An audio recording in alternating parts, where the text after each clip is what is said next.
So remind me of your bake sale when we get to that slide. Yeah. We're holding a rave, and we've held dances in the past to raise money. We usually don't raise it for personal costs. We usually like donate it, but we might have to keep this money. But like as long as you can pool like, or you find stuff like find people who have lights, find people who have speakers, and borrow them. But also make sure what you're doing is what people want. Like people would go to a rave. Like if it's at a high school, everyone's gonna come to a rave. But you just have to figure out how to either brand it or that sort of stuff. I'm impressed that your high school is going to let you title something a rave. Most high schools I know of would be like rave. Still, I'm saying like after this point, kind of be like, oh, you're funny. In my high school, I decided to try something new, and so we did. Last year, we organized a dubstep thing, where it's like a bunch of people. Like it was like more of the scene kids who came.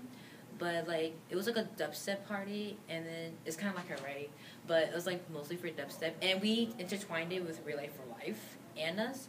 So, like, since the tickets were $5, $2.50 went to Relay for Life, $2.50 went to us, so it's, like, it was pretty good. Those partnerships are great, right? Because you expand your audience, right? Because you know these people, they know these other people, and you get money from both of them. Sure. We do a haunted forest as well, like, with whole group, like each club can get a section, but the university pretty much sponsors that. But yeah, then they split up the funds, and usually people donate supplies, like Home Depot and Lowe's will donate like food and stuff. What other kinds of things? Raffles. I know that's not very creative, but... They're not, and raffles in the state of Georgia are a problem, so y'all should know this. You can do them, but it used to be that you had to register with your county, and it cost $50 to do a raffle. The price has gone to $100, and there's paperwork to do now. So you have to be careful with raffles. The state is cutting down on it because the state doesn't like gambling, but they like the lottery. Lotto, because that's we not... like the lottery. Right. So I'm just saying, like, it's just a funny thing to me, like, moving to Georgia several years ago, that they're like, they're like, don't do a raffle because they're bad in gambling. And I'm like, what the hell? Like, but do be careful with those. But raffles are, and there's some places let you do opportunity drawings instead, where I buy a ticket from you for the opportunity to possibly maybe win the thing. What's the difference between that and wording? Nothing. I guess my question is like, I really know nothing about this. So where would you do a raffle? I just don't even know where to begin with that. You buy expensive stuff, and you're like, and then you can buy like the little tickets at like Dollar Tree or something, and then after that you just put it in the news like, hey, there's a raffle. We have some people who do, like on my campus before the big crackdown came, and then maybe give you an example in California because obviously the group did well with it there. They did 2 raffles within the year.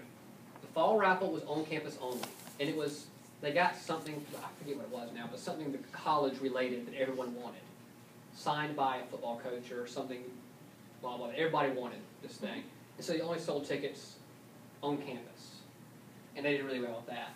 And then they got something donated in the spring and did they were selling them to their friends and family, and they set out in front of the Walmart one day and sold tickets and that kind of thing. It was some general, I think it was on flat screen television or something they had gotten donated. Do you know if you have to get permission from Walmart to, like, how do the Girl Scouts get out there? You have to ask them ahead of time for permission to set up tables. Okay. Yeah. And they're usually pretty good about that stuff. And that's usually not as much red tape. So the raffles can work, certainly. So we talked about bake sales, which are very common on campuses. We talked about dances, which are pretty common. We talked a little bit about T-shirt sales, the silent auctions. One of the things that also works sometimes is having maybe a concert. There's a local band that's willing to do that for you. That's especially works in some of the college towns that might have more music venues. Working with that venue to get a percentage of that night or the whole night and get the band to play for free. That works in a lot of college towns. One of the things that used to work really well in high schools that I've worked with around the country, in your school, someone in your school might have the market on this already, Do y'all do any of these competitions between faculty? Yeah. So, like, even back when I was in high school, we used to do it. Like, we had a Kiss the Pig contest. Have y'all heard of these? I'm from the country, y'all. So, like, for real, we used to get a pig, and we put it in a pen out in front of the school every day as people were coming in and out. And we'd have it near the cafeteria, and they'd have, like, jars, and people put money in them, and you'd get different faculty and administrators to agree that whoever had the most money in their jar had to kiss the pig at some assembly that was coming up. And it was just funny and kitschy. We did complicated ones one time. We said that if a dollar bill, if anything like a paper money went in, it would subtract money instead of add money. And so the students would end up getting like the principal, like with quarters and change, up to like $40, and the principal would come and put $40 cash in there. That's awesome. Get it subtracted out. And so you do this for a week or two, and you just watch the money go, and you can make. It's a pretty easy thing, right? Again, with my bang for your buck, right? Doing the dance, a lot of work, which is still good to make a lot of money, but you got to be balanced that out, right? Doing this, not that difficult. Some mason jars and a table. Except, where do you find a pig? It's Georgia. You can find that. We did Kiss the Cows, and you can find. So who monitors the money? The club. So it's not like sitting out there with the pig all day. No, students. It's just when you're would come coming. Out and table it at certain times. Okay. In the cafeteria Okay. times, or as people were coming into school, whatever works for your school schedules. I've seen that work on college campuses as well. If there's a lot of students who are engaged with the faculty, like we do on my campus, my students do a dunk tank every spring at our spring festival, and we're about 6,000 students, but everyone knows some of us. And so I get in the dunk tank, and they probably raise $200 off of me getting dunked for an hour. So, yeah. Go ahead to the back. Just like, as not to be like, country stuff, Yeah. but like in like an inner city like version of that, you could like hit them in the face with a pie or something. Right, exactly. Just, we've done that before, Right. so just We had adapt it to. Yeah, I've had a city one do that the principal or whoever wanted would get on the roof and spend a certain amount of time on the roof of the building. Like, I mean, I had a principal one time get on the roof and had to raise money to keep them down, and he said, "I'll stay up here as long as it takes to raise this much money." That's brilliant. Yeah, I mean, dangerous. For a well-known principal. right, right, or whoever it is, you know. So think about just another kind of some ideas to throw out there that aren't difficult but can raise, because competition raises money as well, as you might imagine, right? Mm-hmm. Yeah. I was just gonna say, a different organization in my school did a No Shave November contest. Yeah. So they put like money in whoever they thought had the best, whoever had grown the best facial hair. Yeah. That. Like, what about, like, state, city, national parks? Like, how, if you wanted to do something, I guess more of a city park would probably be, but if you wanted to, like, host a concert, is there, you know, any, like, red tape, like? It will depend on your city and your county. Getting a venue for a fundraiser can be difficult, but that's why you have to work with your local people and find some local allies. I do a lot of that with my nonprofit work now, and it took some time, but like, I can pick up the phone in a minute now in Athens, Georgia, and I can have a concert venue, I can have a park, I can have a football stadium, but it took a while to kind of build those relationships. And some of the things I want to tell you, that this is a side note, with fundraising and everything else, you're making contacts with people. Y'all are going to graduate, right?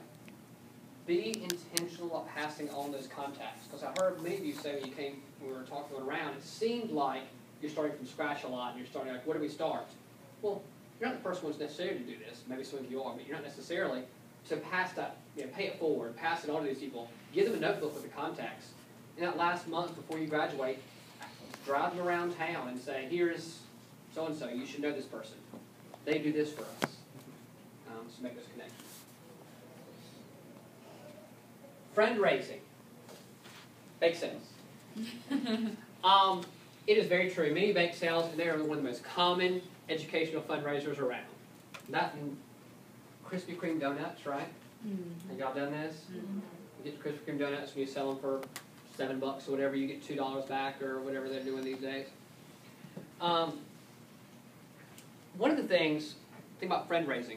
if you do this bake sale, one of the things you're doing is if you're doing your bake sale correctly, meaning it's signed correctly, you've also got information at your table about your group, what the goals of your group are, what the upcoming events for your group are, a sign-up sheet to find out more information, get emails from your group.